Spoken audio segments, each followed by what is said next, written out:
If you're the kind of person that spends their time submerged in vlog-style YouTube channels, then you've probably heard of Erik Decker, aka Airrack. There's a pretty good chance that you know him as the guy who bought Logan Paul's $90,000 couches. Well, this 23-year-old is slowly taking over YouTube with a collection of wild stunts. Oh! And a lot of media professionals are actively predicting his success. I look over my shoulder, no less than 10 feet behind me is a guy sprinting full speed at me. What separates him from other YouTubers? Well, we're gonna explore everything surrounding the lunacy and marketing genius that is Airrack. Airrack, also known as Erik Decker, is a rising YouTube star who is looking to take over the internet as we know it. Before you get caught up thinking that he's just another social media personality, we should acknowledge that he's actually fairly business-minded for a 23-year-old. Behind every absurd video he produces, Erik is standing there pondering his next move. And after spending thousands and thousands of dollars on this idea. So how did he end up on YouTube? Well, as any good story begins, he dropped out of college, of course. That's pretty much it. I'm leaving.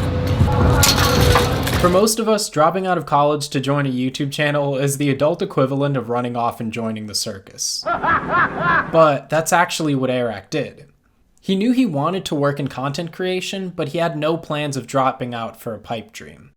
Airrack gave himself 1 year to create a six-figure business before he would justify dropping out. In 2017, he founded a wedding video business, partnering with local photographers and videographers. By the age of 20, he had hit that six-figure mark. So it's a wedding video and photo company. Basically, we book weddings in like 15 different cities around the US, and then we fulfill and find talent to actually film and photo shoot those weddings, send it back to us. We have a full-time editor who edits all that kind of stuff. So no labor on my end. It's more of just a subcontract. As of the making of this video, Erik has seen more than a 300% growth on his channel in less than a year. So how exactly does one go from 1,500 subscribers to 700,000 in 8 months? Well, he did what anybody would do.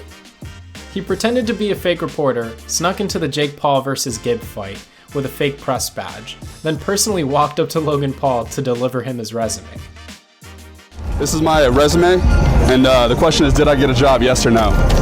And that was the video that finally set my channel on an upward trajectory. Unlike some other channels, Airrack isn't just in it for the views. I mean, he's absolutely here for the views, but he isn't only here for the views. I'm gonna drive across the fucking country? In what kind of car? Erik is running an experiment, and it's proven to be incredibly successful. If there's one reason that people love his channel, it's the fact that he's real. Sure, he has the YouTuber feel that we all know and love, but he's also insanely honest. He might pull off some really wild stunts, but he also gives us exact breakdowns on what he's going to do, how much he's spending, and what we can expect. I want to try and deliver Uber Eats by air. We have trained for this! Even though he spends his time finding crazy ways to make videos, he's still sincere when he needs to be, and that's just one of the many reasons that people have grown to love his channel. Airrack's channel is built on classic YouTube principles. It's engaging, it's upbeat, and you can expect an unnecessary amount of yelling. Airrack brings the signature YouTube hype energy, but he also focuses on his brand. If there's anything that you can count on, it's his consistency of quality. There are plenty of talented people on YouTube who are looking to share premium content with their viewers. But Erik isn't just a content creator. While some YouTube channels focus on simply making more content, Erik does everything with intent. In line with a full-scale marketing team's efforts, he plans everything for his brand right down to the second. He doesn't just want you to enjoy his videos. He wants to see just how big his channel can get. He wants the views, likes, follows, and maybe for you to even buy some of his merch too. Instead of just making content, he's carrying out a full plan to become the king of YouTube.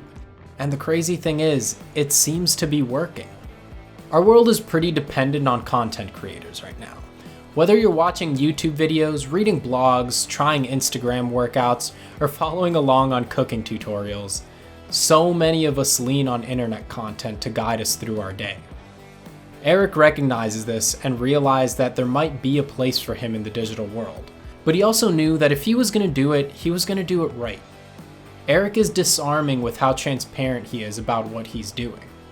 And he does a remarkable job of making his audience feel like they're truly along for the ride. His honesty invites you into his videos rather than just asking you to watch. And that's just one area where Erik shows that he knows what he needs to do to succeed.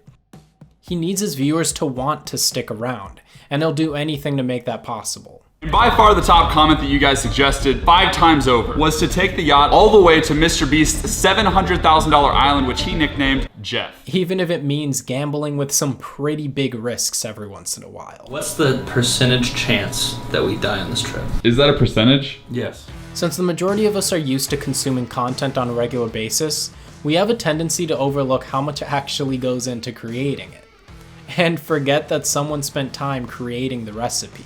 This is even more true with YouTube channels.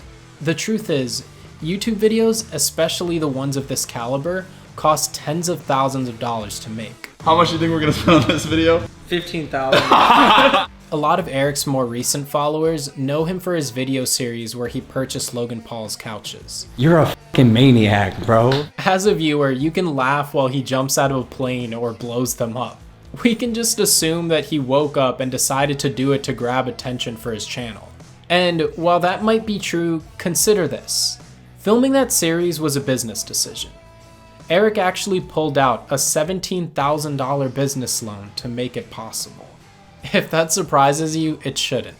He's doing us all a pretty big favor by being so open and upfront about what goes into creating his content. I do need you to sign a waiver that you're probably gonna die. The kind of videos that generate a lot of money aren't just thrown together in someone's backyard.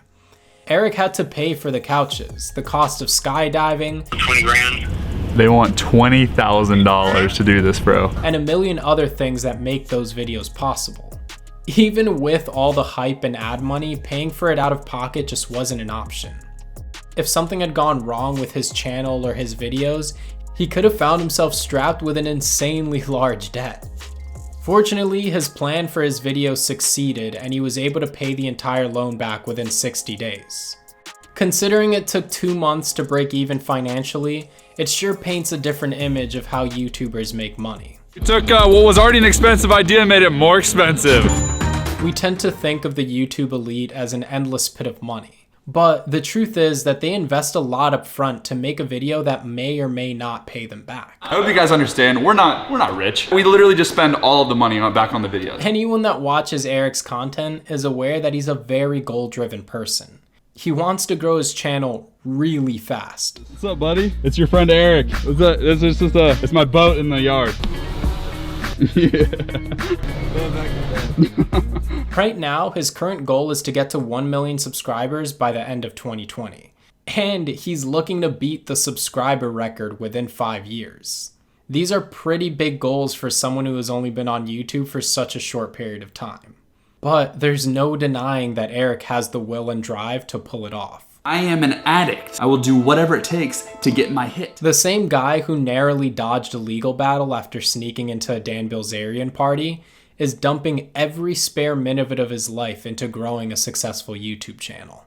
In order to achieve this, Erik is going to have to continue to spend money he might not make back.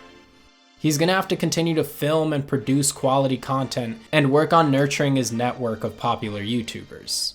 When prompted for advice on how to dramatically boost YouTube viewership, Erik has repeatedly stressed the importance of chasing what is already successful. He advises creators to pay attention to how people receive their content and work to provide them with more content that matches their needs and interests. It sounds pretty simple, but it takes a lot of time and energy to pull off. This is likely why he's pulling ahead of the pack. Oh! Bro, What? if you shoot me, I get to shoot you. He knows that if his fans want to see him wrestle an overgrown tarantula, he has to give it to them. He's really receptive to his viewers and he gives them what they want. Hey there. In return, he makes enough to keep making more content. As Airrack chases down his goals, there's no doubt that everyone will be waiting to see if he pulls it off. YouTube fans and marketing experts alike are watching this live-action experiment unfold before our eyes. If he pulls it off, and a lot of people seem to think that he will, he may very well change the face of content creation forever. The goal for me is to create videos that inspire others to create, that push a positive message. If I'm pushing a negative message, it's not worth it for me, and things that I enjoy doing. Those are my 3 things that have to check the box in order for me to make a video.